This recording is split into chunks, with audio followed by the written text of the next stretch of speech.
Yo, welcome to YouTube. That's right, we are finally back with some amount of consistent content. So if you listen to Lake of Rage podcast, which you should, so some of the other videos on the channel, you probably already know this or you have seen it, but I recently had a kid. Also, if you follow my Twitter, which is down in the description box below, you've already seen that as well. But between Worlds and that, you know, content's been a little slow, but now with Lost Origin coming out and I've kind of got into a groove, we should have some fairly consistent uploads yet again. So that's the first thing. So if you've seen the channel before, you clicked on it, but you're like, this dude's uploading stuff every once or twice a week. We're back. Hit that subscribe button. You know what to do. It is YouTube. But anyway, we're going to get into the top 10 cards from Lost Origin. At the time of recording, this is the day before they come out on PTCGO. So I have not played with most of these. I've played a few games of Giratina with some proxies, but otherwise I haven't put extensive testing in any of these. These are just my ideas. If you want a full set review, be sure to check out yesterday's video, which is a Lost Origin set review with Gabe Smart of Smart TCG and Sack of Sack17 Twitch channel fame, where we go over everything in a lot of detail. It is an hour long of discussion about why things are good, not good, etc. So be sure to check that out. But these are going to be my top 10 cards, not currently. If you're also new to the channel for some reason, you found the channel, congratulations. You found the best YouTube channel on YouTube. But these are the cards overall. This is not the current meta. Some of them, yes, it's like this card automatically slots in the meta, but some of them, and I'll point them out, are like, this card is ridiculously good, even though it's not going to slot into the current meta. This is the overall, how powerful do I think the card is? So let's go ahead and jump into number 10. That is Hisuian Zoroark V-Star. This is one of those cards that actually I don't think slots into the meta super well, but it is incredibly powerful. 270 HP, kind of sucks, but it can do up to 300 damage for each Pokemon that has any damage counters on it. So if your Zoroark and your 5 bench Pokemon have it, that is all 6. That's really good. 300 damage, 280 with the double turbo energy that OHKOs every 2 prizer. If you're able to get 2 regular energies on there plus a belt, you're OHKOing all the VMAXs at that point. You don't care that you have damage counters on you and you have such a small amount of HP. It's ridiculous to say that, right? But this card is so powerful. The fact that it can take OHKOs, you can technically abuse Sharon's Care, though we are kind of in a meta where the odds of you being able to Sharon's a Zoroark V-Star is pretty low. You've already damaged yourself most likely. You only, quote unquote, have 270 HP. You're probably just going to be a super aggro deck. But OHKOs are really good. This is one of those cards too, that, like I said, I don't think it slots into the current meta, but moving forward, we've seen EX Pokemon coming back, all that stuff. This thing hits numbers that it has to hit, and that is why I think it is so powerful. But in the meantime, I think Palkia is going to be a bad matchup, and there might be a better OHKO Pokemon in the set, in my opinion. My number 9 is Drapion V. This is one of those Pokemon I think slots into the current meta incredibly well. Post-rotation, I struggle a little bit, but Pokemon's attack costs colorless S for each of your opponent's Single Strike, Rapid Strike, and Future Strike Pokemon in play. Everyone says this is the Mew counter. I agree with them completely. This thing bodies Mew pretty effectively if utilized correctly. 1 in your deck, you're probably not beating Mew with that. You play 1 and a Thornton to get it back, or maybe a Rod or something like that, or you play ways to KO Genesect as well, and this is just your cute little way to get an easy 3 prize knockout. Yeah, you're probably in a pretty good spot with this thing. It lets decks go, KO Meloetta, KO Mew VMAX, KO Genesect for your 6 prizes, which is something a lot of decks really struggle to be able to do. And one of the reasons why Mew beats its counter so often, because Mew goes single prizer, 3 prizer, 3 prizer. And it's really hard for decks to be able to OHKO that Mew VMAX and then be able to boss KO a Genesect before Mew takes these 3 knockouts. So I think Drapion V is very good for Mew, but also, and people have been saying this now, they finally started to realize how good this is, Rapid Strike Pokemon. If I have a Sobble in the active, I keep calling for 2 Sobbles. That's not even very good. I have 3 Sobbles on the field. I can suddenly swing for 190, which with a Choice Belt, well, for 1 energy. For 1 energy, I could swing for 190 with the Choice Belt. That's 220. That's KOing Palkia. That's KOing Arceus. Palkia's got to fill their bench. What is Palkia currently filling their bench with? It's either going to be Sobbles or it's going to be Palkias.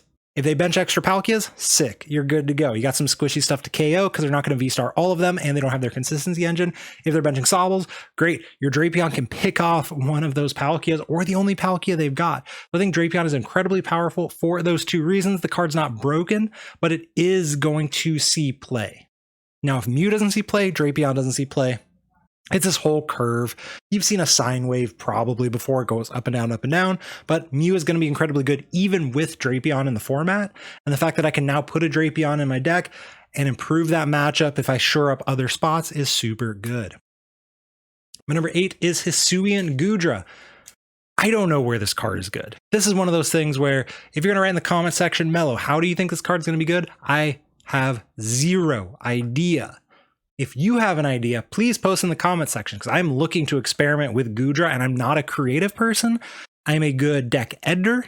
I am a good pilot of decks. I am not a great new idea deck builder. So if you have an idea, please let me know. I'm super happy to look into it.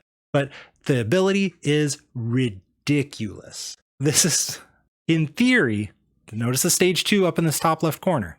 But in theory, one of the most powerful abilities, making anything a safeguard Pokemon. Holy buckets, that's so good. So any Pokemon that has basic Pokemon that has a metal energy attached can't get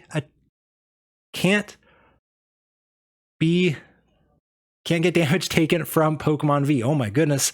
It is currently about my bedtime when I'm recording this. Sorry about that. But this essentially makes everything Miltank, everything Decidueye, as long as it's a basic Pokemon with a metal energy. How are they going to remove the metal energy? They're not. You may be saying, all right, cool. Mew, Giratina V, they have shred attacks. Palkia, Arceus, they got Aqua Bullet. Your basic Pokemon. You can play a Pokemon V, something that does not get KO'd by Aqua Bullet, something that does not get KO'd by Max Miracle, something that does not get KO'd by Shred. And suddenly, you're able to survive these hits with your safeguard Pokemon, you're able to respond, and you're able to make plays happen. The only, well, I guess 2. I already pointed out one. One of the downsides, stage 2. So it might be literally unplayable trash because of that. But in theory, broken. The other thing is it cannot protect itself because it's not a basic. So boss's orders on your Goodra, you better got another one set up, otherwise you ain't got nothing going on. My number 7 is the Misfortune Sisters. This is another card that I think in the current meta, I don't know, it's probably bad to unplayable in the current meta, but we have not had a milling card in quite some time. The top 5 cards of your opponent's deck, discard any number of item cards you find there, and shuffle the rest back into the deck. You have active mill. You also have active mill of 2 of the most important cards in the format, Switch, Cross Switcher. One of the ways Control often wins the game is Energy Denial, Boss Stall. You combine both of those with some Misfortune Sisters looping of getting rid of switches and cross switchers, scoop up nets as well. Boom, you're good to go. This is another piece that Control needs to maybe be viable. I'm always looking forward to okay, what is Control going to be? If you've been on this channel for a while, you've seen I'm one of the few content creators who puts out a fairly consistent amount of, okay, this is how we play this Control deck. I haven't done it in a while because there hasn't been that many good Control decks. Stonejourner, Mewtwo Control, yeah, it's pretty cool. But for the most part, Control's been kind of weak. Active Control as opposed to stall. I love an active controlling deck. Misfortune Sisters gives us an active controlling deck where you get to play the game and stop your opponent from playing instead of just saying, here's a Stonejourner, I hope I can out-heal you, or something like that. So I think this card is incredibly good. Is it going to see play? I don't know, but if it does see play, it's going to be incredibly important to the deck that it sees play in, because what it does is super powerful. Number 6 is Sableye. Now we're going to have a trend of Lost Zone Pokemon here. This thing is so good. Like, this thing is just ridiculously good. If you have 10 or more cards in the Lost Zone, that's the issue. You're going to say, Mello, why is this card potentially not broken? Why is this all the way at number 6? 10 in the Lost Zone sounds very difficult, and most importantly, only happens in the late game. By the late game with the Lost Zone engine decks, most of your opponent's Pokemon have evolved, and you probably are hitting harder with something else. But you're putting 12 damage counters on your opponent's Pokemon any way you like. That is so powerful. We saw that with Baby Blacephalon, which was seen in Malamar decks and a few other places as well. Fireworks Bomb, that end game, that was incredible. That card was terrifying for most decks in the format of like, okay, how do I play around the Baby Blound turn? Or how do I play around it so they can't, board wipe me or take multiple prizes in a turn? This thing's so good. And you can use Sableye, and then another Sableye, and then another Sableye. And that's a lot of damage counters on some squishy things like Bidoofs and Sobbles and Comfeys, and heck, an opposing Sableye even. This card's good. This card is really good. My only complaint is how easily and quickly can you get 10 or more cards in the Lost Zone, and is doing that going to make everything else worse?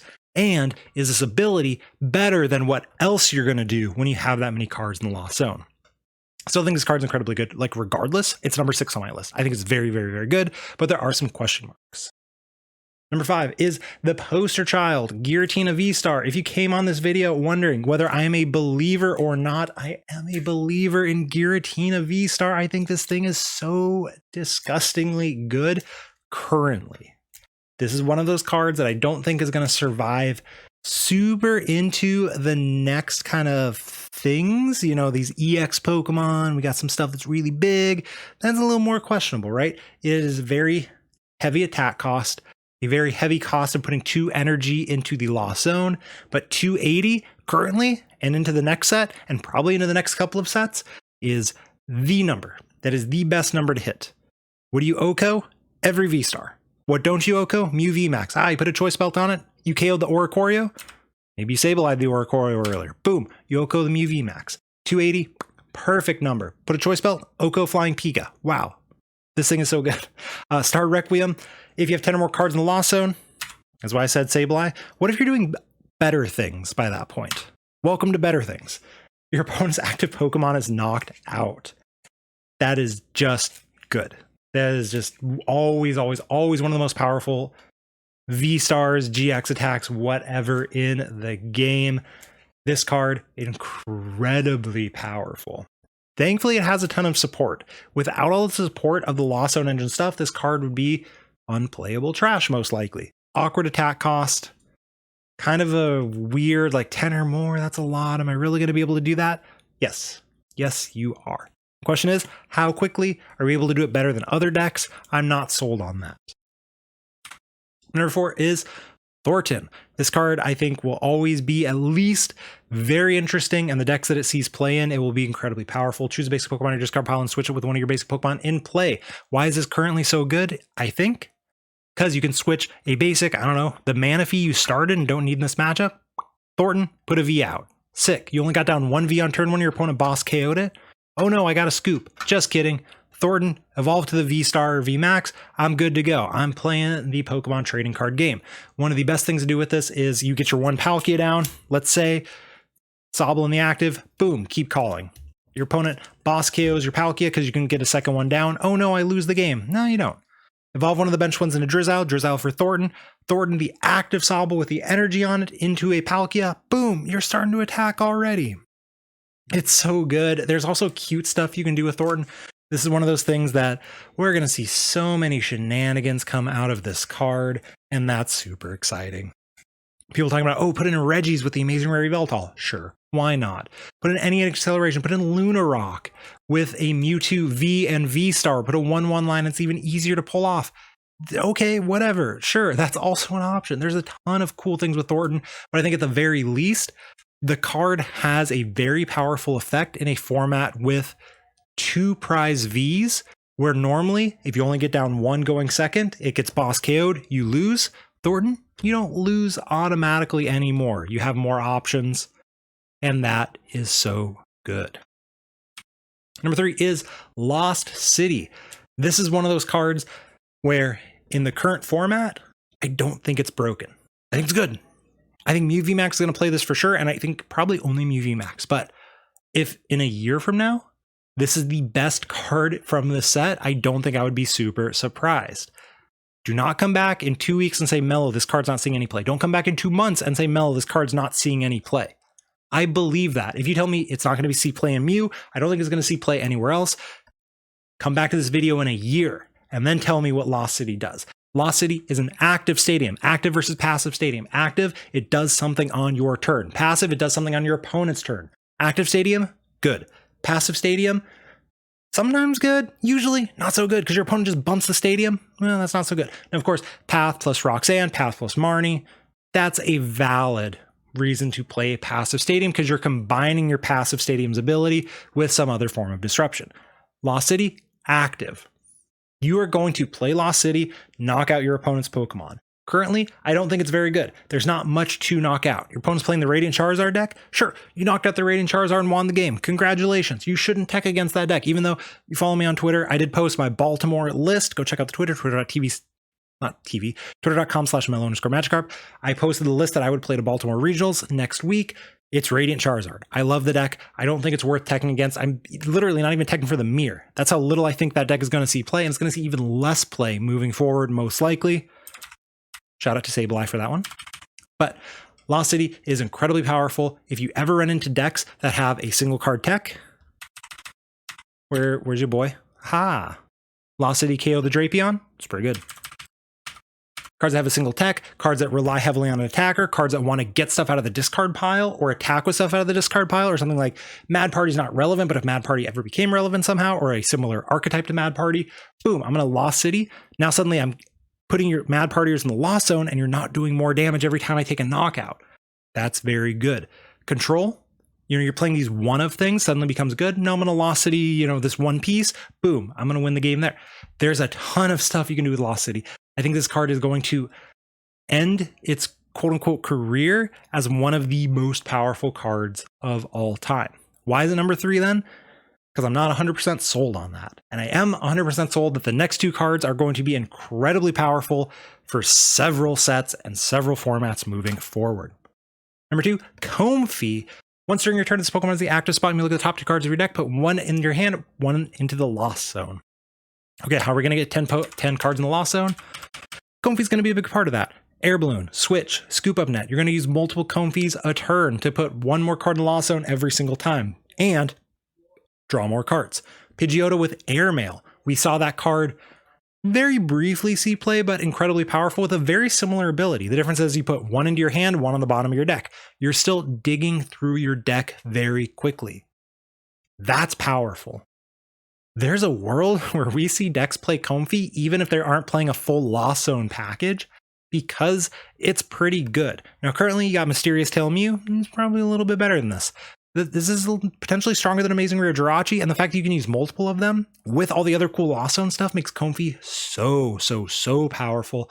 I think this card is nuts, and one of the only reasons the Lost Zone is viable is this cutie right here. And my number 1 card, which very well might be the most powerful card that we will see in a while, is Mirage Gate. If you have 7 or more cards in the Lost Zone, how are you going to get them there? Boom. And Colress. Notice Colress isn't on the list. It's not a very good card. It's just a necessary card. Mirage Gate. Search your deck for up to 2 basic energy cards of different types. Attach them to your Pokemon any way you like, then shuffle your deck. Notice, you could attach them anything. Basic Pokemon, Evolution Pokemon, V Pokemon, V-Star, V-Max, GX, EX, any future mechanic, Radiant Pokemon. That's why I think this card is so incredibly powerful. Anything. Every single thing that comes out from here on, you can look at and decide, does it have a colorless in its attack cost, at least 1? Then I can use Mirage Gate. If I can use Mirage Gate, I can power up any ridiculous card, no matter how silly the attack cost might look. Giratina is the obvious one right now. You could play with any other just big thing that you want to. Radiant Charizard? Heck yeah. Power that sucker up. You want to power up something like anything. I mean, there's Goodra in the set, of course. Dragonite. Dragonite V has a ridiculous attack cost too. Boom. Mirage Gate, you're good to go. Any of these cards, you can just accelerate straight out of the deck, and this card is so powerful. If this doesn't end up being an absolutely broken, disgusting card in a deck besides Giratina, I will be shocked. Come back to this video, comment, Mellow, you're an idiot, if I'm wrong. I'm super certain I am not wrong. This card is nuts. The fact that it can go to any Pokemon is so good. Then go to different Pokemon, attach them to your Pokemon any way you like, and go 1-1. Go 2-on-1. You can play a toolbox with multiple types, spread out the energy. This card is so nuts. That's why I think it is number 1. But I know you don't think this is number 1. I promise you, very few of you watching this think that, and that's okay. Let me know your number 1 in the comment section below. If you agree with Mirage Gate, please let me know. Because most people who I say, I think this is a number 1 card, they disagree. They're like, oh yeah, it's really good. It's like number 2, 3, 4. No. I think this card's nuts. I think this card is ridiculously nuts. Everything else, good. I think Lost City is really good. If you're with me on Lost City and think this card is one of the most broken cards we're going to see in a while, let me know in the comment section below too. Like, comment, subscribe, all the other YouTube stuff, and I will catch you all in the next video. Peace out.